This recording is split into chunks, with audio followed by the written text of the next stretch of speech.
Welcome to Building Your Leader Brand. Today on the show, Bob is speaking with Renee Frojo. We're allowed to change. We're allowed to contradict ourselves. We're allowed to change our mind, right? And bringing people along for that thought process is another way that you're essentially showing up as more of that individual who really is known and respected for the way that they think, right? Hi there and welcome back to Building Your Leader Brand. My name is Bob Gentle and every week I speak to incredible people who share their secrets to building, marketing and monetizing their expertise and the mindset you need for your business to grow and thrive. If you're new to the show, then while you have whatever device that is in your hand, take a second to follow or subscribe. And if you are a regular here and you haven't done this yet, you can download the Personal Brand Business Roadmap at amplifyme.agency/roadmap or hit the link in the show notes. So this week we're talking story, your story, my story. Everybody has a story. Stories are how we connect. And to help me with this, I am joined by Renee Frojo. Renee, welcome to the show. Thank you so much for having me. So I've been spending some time rummaging around your website. And what I love about it is you can visit some people's websites, some people's social media content, and you meet their business. And you meet, a lot of the time, the artifice that they've put together to try to persuade you that there's somebody that you can safely pay. But you don't really feel like you've met them. And I think a lot of people would love this. But there's all kinds of reasons why they don't. And for the listener, so I often tie myself up in knots when I introduce my guests. So what I'm going to do is I'm going to stop and I'm going to say, can you maybe just tell us a little bit about what it is you do, where you are and who you work for? I can. I was really excited for you to get to the part, though, that you're about to get to. You probably know where I was going more than I do, because I got so caught up in what I was saying, I forgot what my point is. You'll discover I do this a lot. Well, I maybe was making an assumption, but it sounded like you were actually about to unveil the classic ABT storytelling framework or positioning framework, which is most people do this, but you do this. Therefore, this is the thing is, I don't know what you do, but I love it. And that's why we're speaking. Okay. I know lots of copywriting frameworks, but that's not what you're doing. Mm-hmm. So what is your approach to content and storytelling and things like that? Yeah, I wonder if it's because it's maybe it looks and feels like a new category for people, but it's not really. I am a brand storyteller.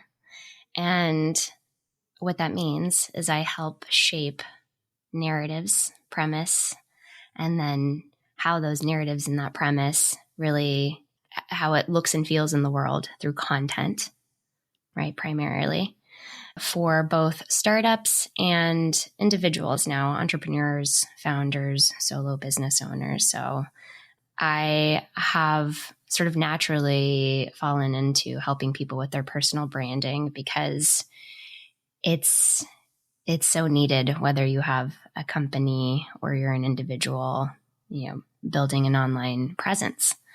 And so that's essentially what I do. I took my skill sets as a journalist. I was a journalist for 10 years and I reported on business stories primarily for the San Francisco Business Times. And then I did some freelancing for the Chronicle and I got something in the BBC for your audience. And I realized, I came into journalism at a time that everything was shifting, where social media was coming onto the scene and these big centralized media platforms were no longer the ultimate and only source of truth, right? I realized that anyone could build their own little media mini empire.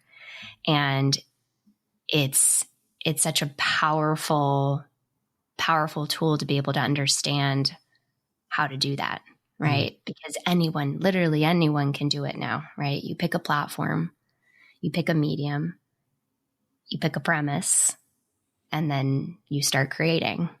It's not easy, right? It's very time consuming, but it opens up a world of opportunity and possibilities for you and your business.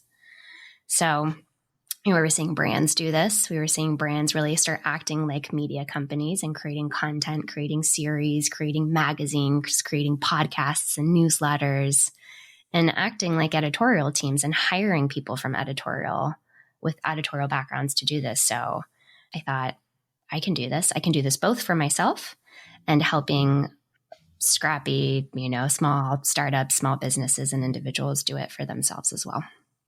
So I hear about storytelling consultants in a corporate environment quite often, where it's the signature story. And the problem with a signature story is you tell it once, you tell it again, and you're beginning to get repetitive now. And it is a story with a big S. This is our story. The problem is, from a personal brand perspective, we have lots of stories, probably that we're not really conscious of. And this is, I think, where the real opportunity for people is to understand everything. It's a cliche, everything is content. But it is. Everything is not necessarily content unless it's communicated well.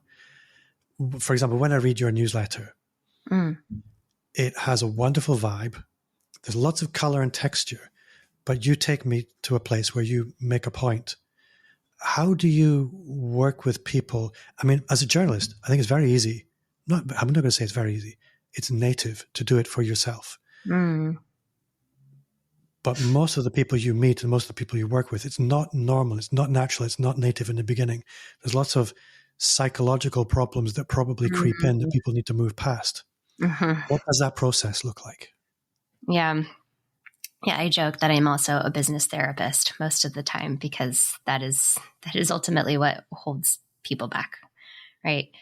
Is there fear of so many things: fear of exposure, fear of being taken out of context, fear of embarrassing themselves, fear of not looking credible, essentially. And there's also a lack of clarity, to your point, of where to begin. And everything can be content, but not everything is good content. So where do we begin?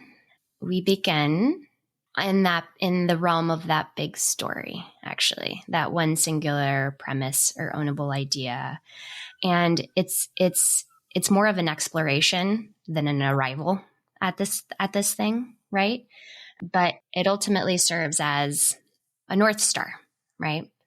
So developing that ownable idea is ultimately, what is the cultural, it's like Olivia's big idea. It's like, what is the cultural tension at the moment in my industry, in my space, in my field? And what is the ideal version of the brand I'm building? And then where's the intersection of those two things?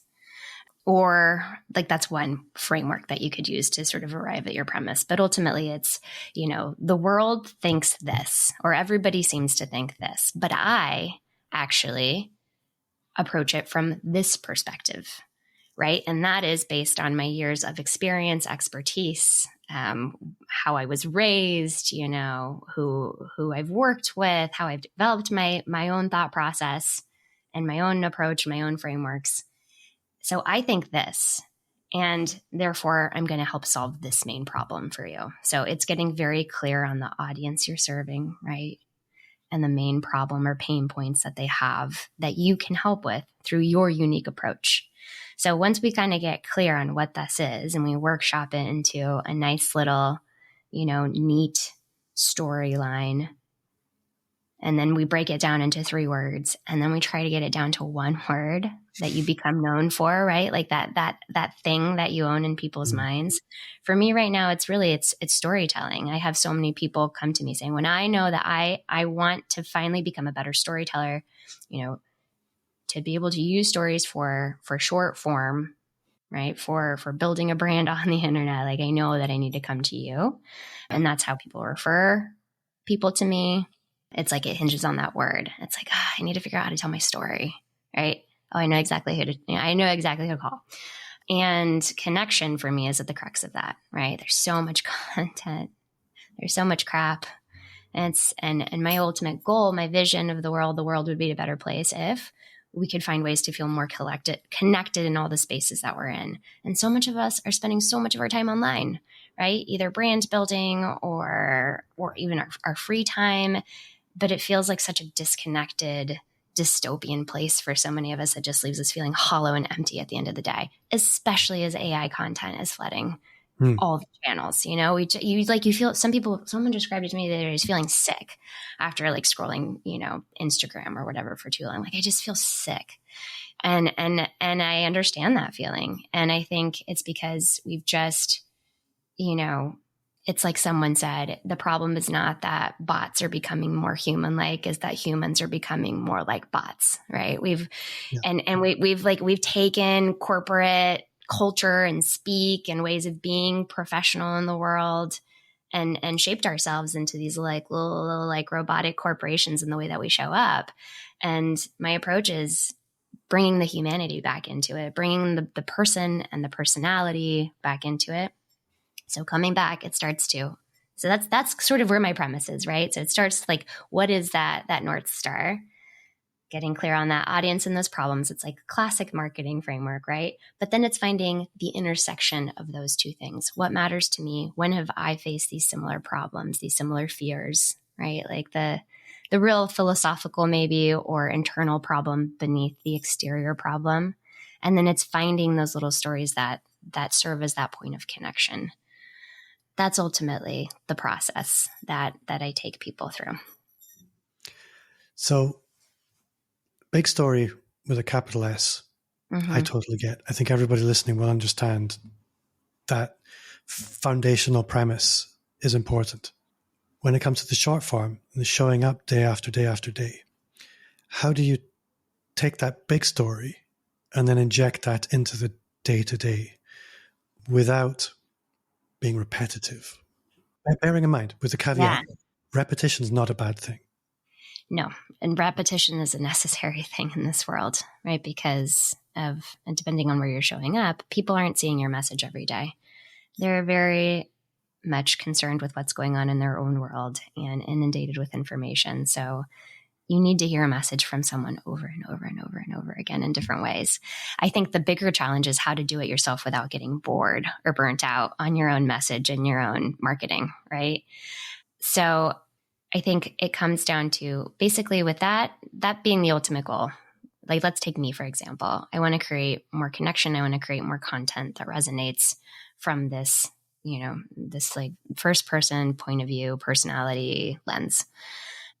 Okay. So that's like in the background and in the header. Then I basically think about the three things that I need to do to get that message across. I need to explain my approach, right? So market the approach. I need to explain the process. I need to explain the problem. And then I just need to show my personality in different ways, essentially what I value, right? Build my tribe, what I value, what I stand for, what I stand against. So you could see those as like 4 different pillars of content, right? And then within those pillars, we start talking about, okay, what are all the stories I can tell to show the process? Okay, we can tell a customer story. A customer came to me and was here. And then what we realized was really the problem was this.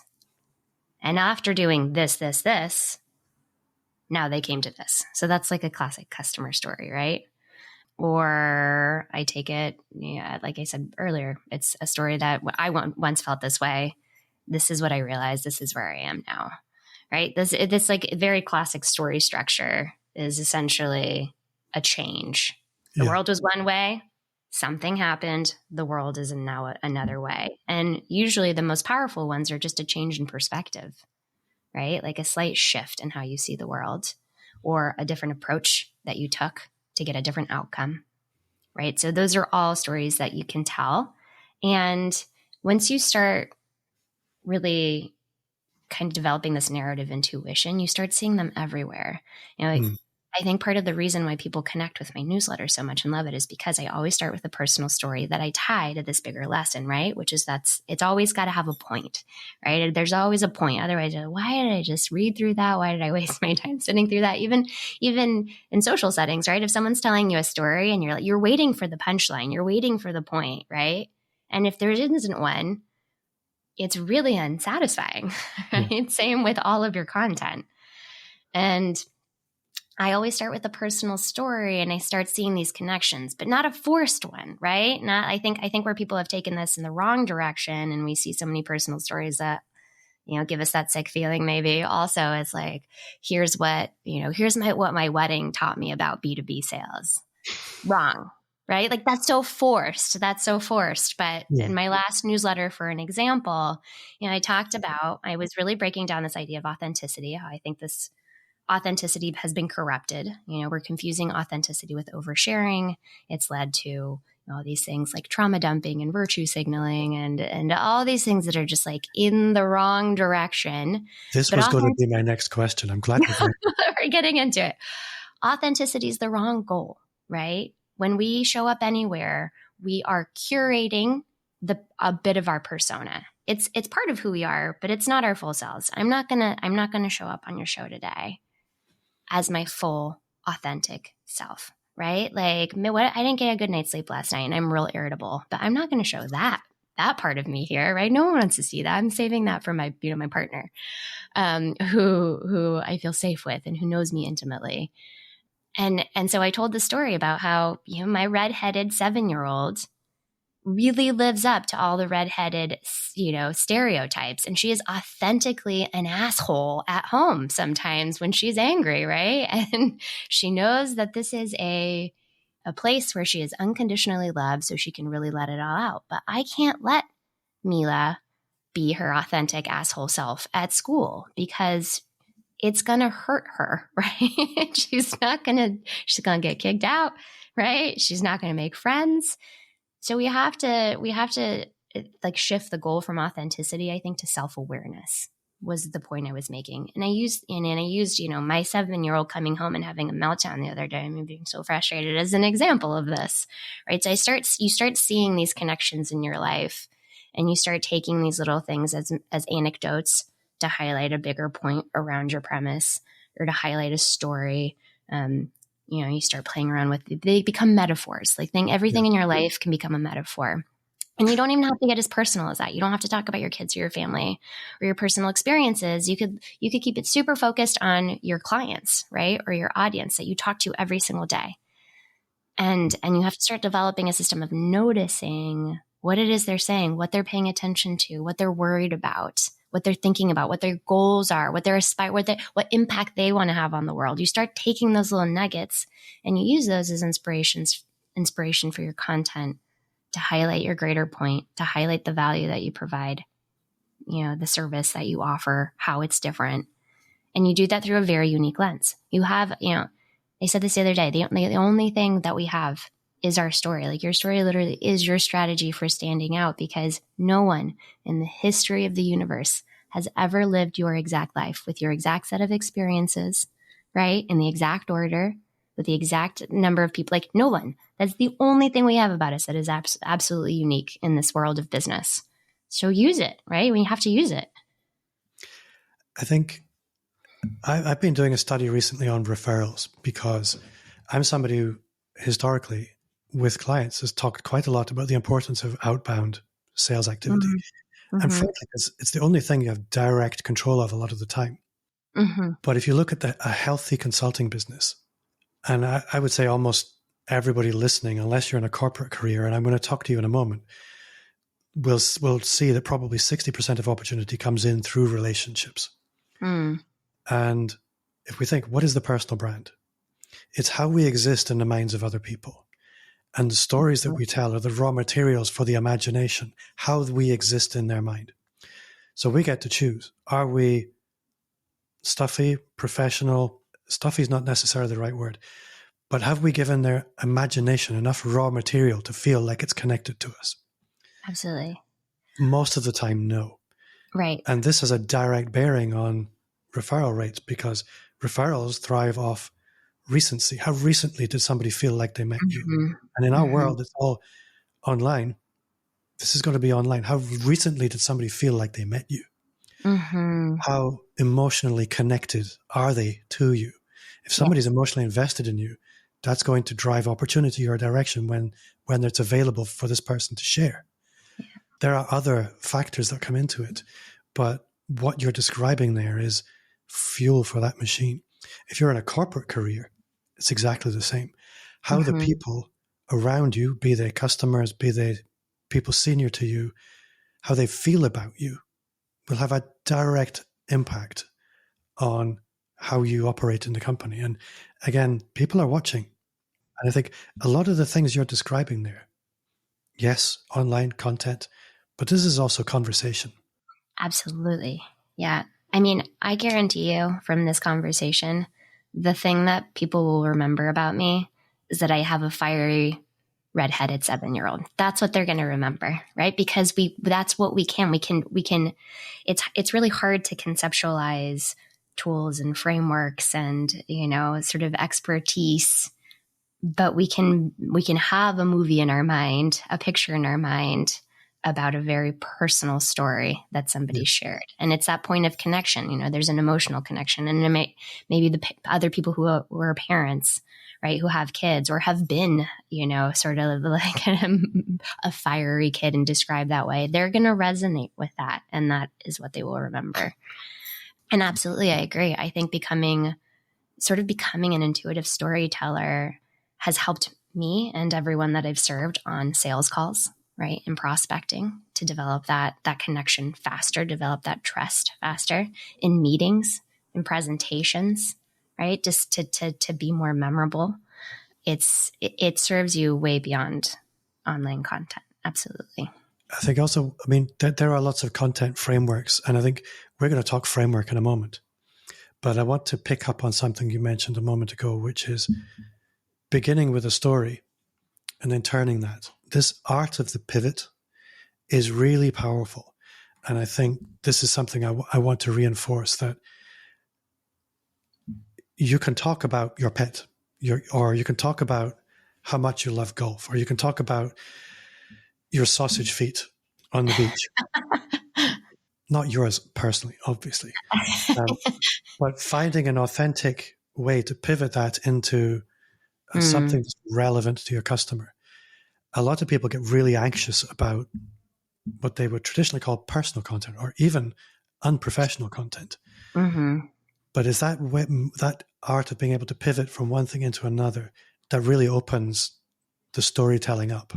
Mm-hmm. So I just wanted to reinforce that. Now, frameworks. Before we hit record, you said, I have a framework for this. And I got very excited and said, I love a framework. I live for frameworks. So what can you offer people to make this whole process just a little bit more structured? Well, we talked about it already, actually. So let me just bring it back and let's practice the framework on you so that people can get a live example. Okay. Okay. So it's, first of all, what is the main problem that you solve for your clients? What is the main pain point? What is the main issue that they struggle with? The main issue that they struggle with is outrageous complexity and lots of people in silos telling them that their thing is the most important. Mm-hmm. And how does that make them feel? It makes them feel anxious, stressed, like they're stupid, like everybody else can make this work and they can't. Mm-hmm. And can you tell me about a specific moment in time when you felt that way? Probably the prior version of my business, when it was essentially a digital agency. Go back about 7 years ago. I worked at that business for a decade and never really got off the starting gates. I mean, to most people, it was doing very well. Everybody in my business got paid, but I never made any money. And I could see other people building these companies all over the world and doing really well. Mm-hmm. And what was holding you back? I was not a very good manager. I didn't like telling people what to do. I didn't want to Mm-hmm. be the bad guy. Mm-hmm. Mm-hmm. And then what And happened? I think also alongside this, a lot of fear, because what I know now is if you want a bigger business, you need to be more valuable to people who have bigger problems. Whereas back then, just the idea of what was required in order to push through that was more than I was comfortable with chewing off psychologically. Why? Honestly, I couldn't tell you. Probably because of all the various moving parts that would need to shift. And also, I wasn't comfortable around that kind of person. What kind of person? Kind of people that were very, very, very different to me. Mm. Something I've discovered through my work now is people tend to naturally surround themselves with people like themselves. Right. So teeny weeny business owners tend to spend time around other teeny weeny business owners, and they're comfortable with that. So they tend to stay teeny weeny businesses. Mm. Whereas if you look at people who build thriving, successful businesses, they tend to surround themselves with other thriving, successful people, which attracts thriving, successful clients. Mm. Knowing this, it allows me to operate very differently now. Okay. So who are you surrounding yourself before? I was building my business through itty bitty local networking. I wasn't really showing up online. Mm-hmm. I didn't have a podcast. I don't want to be rude and call anybody that knows me from 10 years ago mediocre, but a mediocre network. Mm-hmm. And that leads to limited opportunities. And so what changed for you? What changed where you decided I'm being held back by the people I'm surrounding myself with? I'm building a business that is not where I see myself, right? I know I can do better. I know I can be more. And these are the goals I have for myself. What changed to make you recognize that and then start taking the first step towards building the thing that you have now? Mm-hmm. I think there was the realization that it had to happen alongside, if I'm honest, some support and some coaching. Mm-hmm. I haven't actually reflected on it this way before. I like Mm-hmm. this. This Anybody is that's listening, I may end up not publishing this conversation. And usually when I say that, it does end up happening. Mm. Yeah, I can see actually that is a powerful story for anybody that cares to listen. Absolutely. Yeah. And we basically have the story there, right? So the framework, the process that we started with is what is the biggest thing holding your clients back? Or what's the main problem they're struggling with? What does that make them feel, right? What is really holding them back, right? Usually it's self-sabotage in some form or another, right? Some sort of fear. When is the time I felt that way? What happened? Give me the story. What changed, right? For me, what realization did I have to come to? What support did I need, right? This is where you can start positioning yourself as the guide in this too, right? Yeah. And then what was the outcome, right? Like, what is the new world that you're in now? Now, tell us about now. How now this is 10 years later? I would say, so 2018, this journey began. Okay. So yeah, I can't count and podcast at the same time. It's okay. But so now you are you closer now, to that goal, or at least on the journey, or have met ways, that goal or ways surpassed. surpassed the goal? Okay. So you're here, you've made it. Yeah. I mean, I work with clients all over the world who are all awesome. Yeah. I have a tiny team. I don't manage people because I don't want to. And commercially, all I'll say is it's been successful. So for this one story, I'd say you want to try to have one takeaway, right? One, maybe two. And you can tell it in many different versions. But for one, it could be, I got the support I needed, right? I got clarity at when I needed it, right? And guidance, so I didn't do it alone. And that's where you could position yourself, right? As that person for someone like an ideal client struggling with the same issue. Another one you could do is, it was really like the mindset that needed to happen where you recognized you were holding yourself back by staying small, right? And playing small in this small network and not putting yourself out there and building, more of an online presence. So that's another one right? All these things are true. And these are all the different ways that you could tell the story and start in different places and pick different blogs. But ultimately, that's the big story, right? So it's been really interesting going through that process with you, because what you'll be very aware of, and the listeners probably thinking at home as well, is I gave you super top level safe stuff. Yeah. But underneath all of this, there's all this stuff that I could have told you, but I don't want to, because I actually would like to be able to publish this. It's been really tough. And actually things are freaking amazing now. And there was a lot of help I had along the way and a lot of aha moments that it would make sense to share. Yeah. I can completely understand the business therapist side of things, because if you can work through that and find a way to not sanitize those stories, but come to a point of acceptance and understand them, shine a light on stories that probably at the time filled you with a lot of shame. Mm-hmm. Things are different now. Right. That's going to really connect with people for whom that's still a real journey. Mm-hmm. Mm-hmm. It's just digging into why over and over again, right? Why do I feel that way? And why is there shame around this? And should there be? And why does that matter, right? And why is it this way? I can see the journalist training there. And I mean, that's definitely an advantage, because you know how to ask the awkward questions. But that's where the story is. That's where the connection is, you know? And I think that's really where looking for stories in your everyday life that don't feel forced, that pivot, as you were calling it, comes from. It's really finding the meaning in the thing that happened, right? So at first, if I were to, break it down into a process, it's first noticing what's happening in every day, right? What is a conversation that made me pause to think? What's something I read that shifted my perspective? What's what's something my kid did that made me laugh or angry or, feel a certain way? And then is there meaning I can give to that? Is there a moment of change in that? That's the raw material for what could potentially be a good story to essentially make your case, right? Make your case for whatever the argument is. And I think it's important to remember that this is a process of evolution, and that is the story as well, right? Like, we're allowed to change. We're allowed to contradict ourselves. We're allowed to change our mind.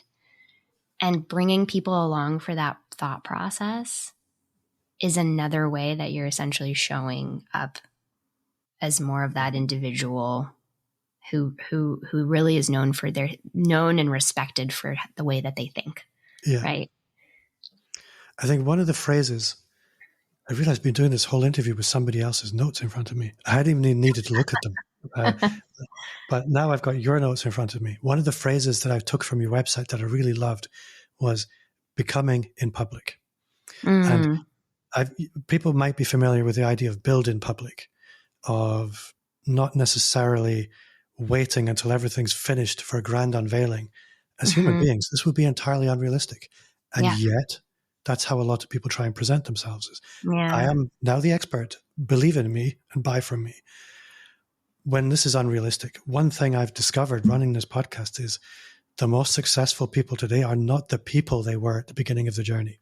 They have gone through personal transformation, which is not complete. So allowing that becoming to happen in public so that you can tell people, you know what, this isn't working for me right now, and I'm working on it. But this is working on it. You get the picture. I really like the idea of becoming in public. And that was something that I came to through this exploration of, how we're showing up online in this, and this most self-aware way possible, and really connecting. And I noticed all these people that were sort of clearly working it out, right? And building a tribe through that process of working it out.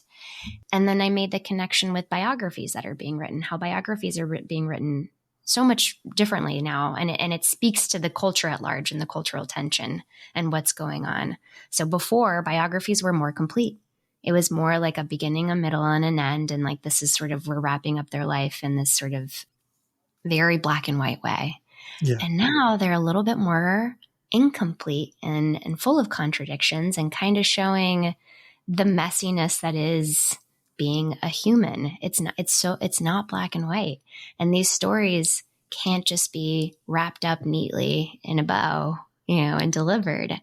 And so, yeah, it's really, we're always becoming in public, and it's just a matter of whether or not, how comfortable you are sharing some of those rough or unfinished thoughts.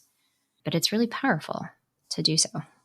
So I think anybody listening, hopefully they've got that message now and they've got a few little tools to help them kick the process off.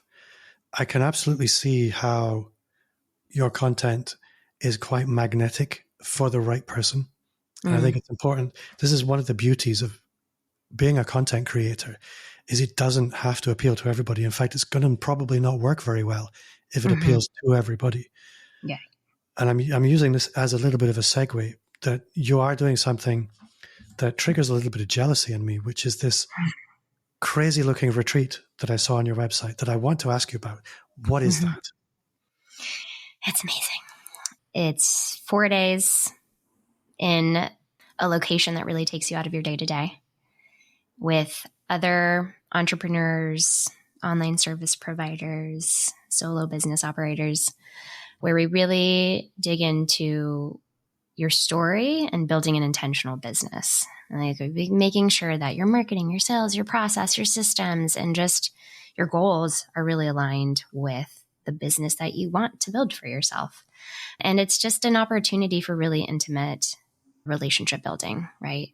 Everyone that's coming out of my retreats has both hired each other for different projects, become referral partners, and continues to be in community where, every day there's something, whether it's just, I just lost a client and now I'm stressing because I don't know what I'm going to do next month, or, who has anyone tried this? Oh, I just found whatever it is. It's a very natural community with people that you feel very connected to because you've actually spent 4 days doing the work together, right? And having a safe space to tell us some of those deeper, maybe more shameful stories, or stories that you don't feel comfortable sharing publicly. So the first one was in Costa Rica. The next one was in Mexico City. And the third one is going to be in the Redwoods of California, in Mendocino. Completely different experience in April of 2026. It sounds absolutely mesmerizing. And I'm curious to know, how does that come about? How do you go from being a storytelling consultant to pulling something like that off? Because it sounds very simple, running a retreat, but it's quite a business enterprise. It's a heavy lift. I think there's nothing more powerful than in-person connection, and I didn't see anything like that specifically. I saw a lot of online communities, and I just didn't see anyone doing it, so I decided I was going to do it myself. And I found a good partner to do it with, a really talented coach. And yeah, it's not easy. It's a lot of work and logistics and coordinating, and there's marketing and selling the thing. But now I have a wait list of people who have seen previous retreats and know they want to make it. So you just like anything, you decide, okay, I want to make this thing happen. You talk to the people who've done it. You try to learn as much as you can, and then you just test it. Right? You just go out with one and learn from those mistakes and then make a better version the second time. Yeah. Well, for anybody in the US, it's extremely good value for money. I have to say, coming from Europe, it's a bit of a heavier lift, but if you're in the US, absolutely look at this. It looks like really good value and a wonderful event. And I do want to do one in Europe. I was thinking maybe Portugal in 2027. So we'll come over there. So, Renee, let's move to part 2. We've gone a little bit over the time that I said we would. I do apologize. But this is the part where we pivot into 3 things. What I'm trying to remember to call you 3 amplifiers. So, thing number 1, what do you have for us?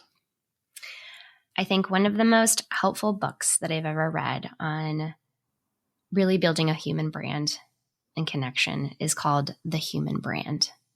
By Susan Fiske, who's a Yale researcher. And she came up with this model that basically helps us understand how we size each other up, like how people size each other up instantly, right? Or how we size brands up instantly. And it comes from the same place. So she talks about the evolution of brand and where it's coming back to now.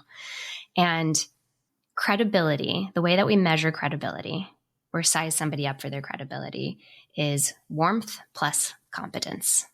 So you have to have equal parts warmth and project equal parts competence, right? If you're all expert, all competence, all, frameworks and formulas and tools and expertise and, how-tos, you're not going to capture people. You're not going to, they're not going to trust you, right? Yeah. It's hard to build that trust.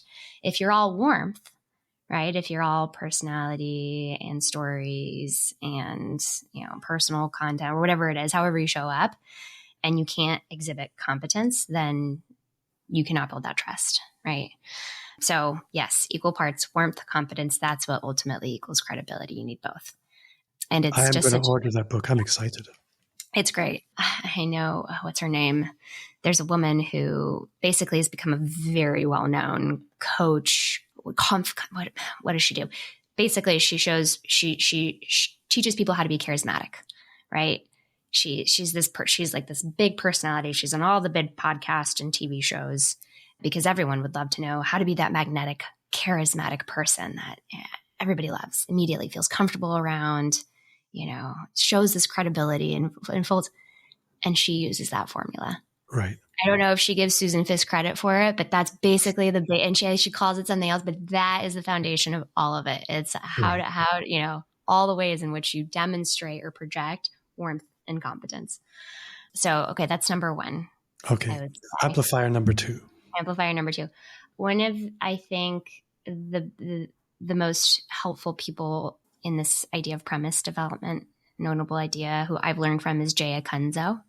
And he has a podcast called How Stories Happen, where he talks to excellent communicators, really effective communicators, and he breaks down their stories and what works. I highly recommend that one. I've learned a lot from him. I've written that down. I'll check it out. Amplifier number three. Number three, homework for life. Okay, This one comes from Matthew Dix. He's written several books on storytelling. Storyworthy is what he's known for. And he is a Moth Grand Slam champion like 20 times over. And if you're not familiar with the Moth, it is like the number one oral storytelling organization in the United States. So anyone can come to the Moth and tell their story, and they have competitions. And Matthew Dix won all of them. And now he's this like a very sought after consultant. And homework for life is how he never runs out of stories. This is this practice of noticing that you turn into a system. So every day he has a document that's like now, however many pages long, because he's been doing it for every day for 10 years. He takes 5 minutes to say, what would be, if I had to tell a story about today, what would it be? He doesn't write the full story. He just writes some notes to jog his memory. And I do this practice too. And how you find that thing is what made me feel today, right? What made me feel angry? What made me feel excited? What made me sad, mad, notice, whatever it is. What was that little change that happened? There's the story nugget. And then just like notes on what was happening. And that's how you have just like an endless database of inspiration for raw material, for stories that you can use anywhere. So I really like that. I came across a journal called a story journal, which is basically every day, 3 lines. What was the story today? Yep. But this gives meat on those bones. I really like that. I have not heard of any of these things, which is a treat for me. Renee Frojo, this has been really good fun. It's been great to get to know you. I would love to have you back sometime, because often the second interviews are much better because by that time we're friends. But for today, thank you so much. Thank you, Bob. It was a real pleasure. So that does bring us to the end of another episode. Thank you at home for listening. And if you did enjoy the show, I would invite you to leave 5-star reviews wherever you listen to podcasts, especially my Spotify listeners. Go for it. It really does help me out with the rankings and discoverability. Also, if you did enjoy the show, you will love the Personal Brand Business Roadmap, 50 pages of everything you need to start, scale, or fix your expert business 100% free as a gift from me.